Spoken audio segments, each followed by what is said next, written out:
I'm in Shire on the south coast of New South Wales with Liz Scott from HeadSpace. Liz, can you just give everyone an idea of what happened around here in Shire down in January in the fires? Yeah. So the border fire came through from Malakoda. So that was the fire that started around East Gippsland, and we'd already, seen the impact that it had on Malakoda. And I think it was around the 3rd of January, a really big southerly came through and pushed the fire through up nearly into Eden, and really, really quickly. And, as you can see around from the landscape around here, completely devastating for the communities and the people that lived here. There wasn't a lot of warning, and there was definitely not a lot of RFS, local RFS that were able to get here at that time. And the fire was moving extremely quickly at that point in time. So yeah, really damaging for these small little communities. Lots of people living in the bush, lots of difficulty getting in and out and during that time.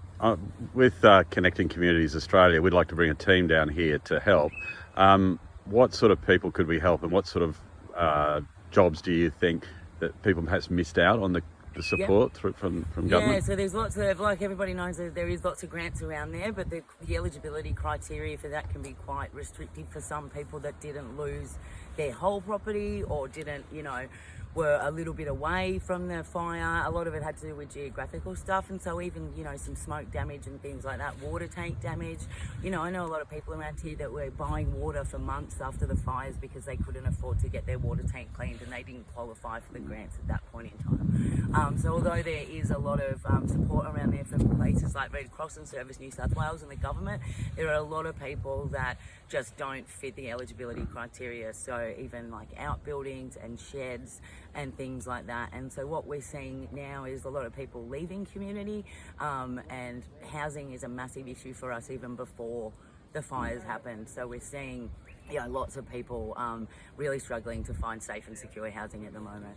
And from a mental health perspective, this kind of activity, do you think it helps people, like groups of people coming in and doing work like this? Yeah, well, particularly if it's done well in consultation, which is what we're trying to do right now, and speak to what the community, what they need. And I think that the whole idea that people care and give their time and come down here and actually take the time out to help these little more forgotten smaller spaces down here that were impacted with fire is really great.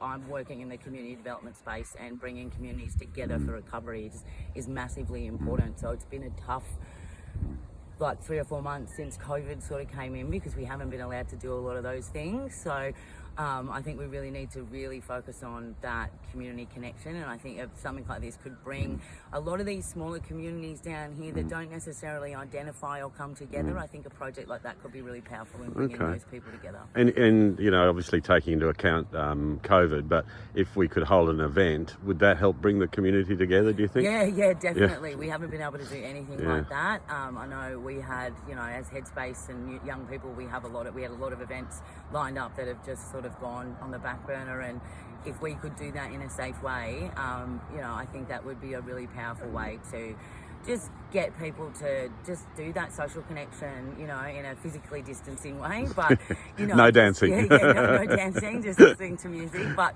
yeah, it's really powerful, that sort of stuff. We really underestimate, mental health stuff isn't just about going and getting clinical support. It's about that social connection and those social issues underlying. So very much so would help. Okay, well, thank you very much, Liz. I really appreciate talking to you. Too easy.